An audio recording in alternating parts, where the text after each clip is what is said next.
আয়াত ৩৪ ইন্নাল্লাহা ইনদাহু ইলমুস সাআতি ওয়া ইউনাজ্জিলুল গায়থা ওয়া ইয়ালামু মা ফিল আরহাম وما تدري نفس ماذا تكسب غدا وما تدري نفس بأي أرض تموت إن الله عليم خبير। অনুবাদ, নিশ্চয় আল্লাহ, তার কাছেই রয়েছে কিয়ামতের জ্ঞান। তিনি বৃষ্টি বর্ষণ করেন এবং তিনি জানেন যা মাতৃগর্ভে আছে, আর কেউ জানে না আগামীকাল সে কি অর্জন করবে এবং কেউ জানে না কোন স্থানে তার মৃত্যু ঘটবে। নিশ্চয় আল্লাহ সর্বজ্ঞ, সম্যক অবহিত। তাফসির ১ নং ফুটনোটের বিবরণ।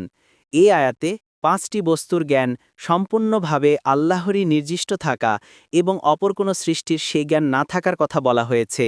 সুতরাং এর মাধ্যমেই সূরা লুকমান শেষ করা হয়েছে।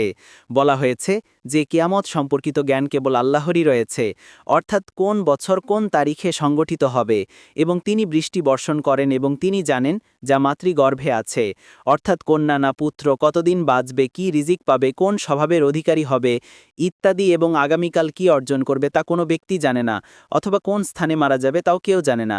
প্রথম ৩ বস্তু সম্পর্কিত জ্ঞান, যদিও এ কথা স্পষ্টভাবে বলা হয়নি যে আল্লাহ ব্যতীত অন্য কারো এগুলোর জ্ঞান নেই, কিন্তু বাক্যবিন্যাস ও প্রকাশভঙ্গি থেকে এ কথাই বোঝা যায় যে এসব বস্তুর জ্ঞান কেবল আল্লাহর অসীম জ্ঞান ভাণ্ডারে সীমিত রয়েছে।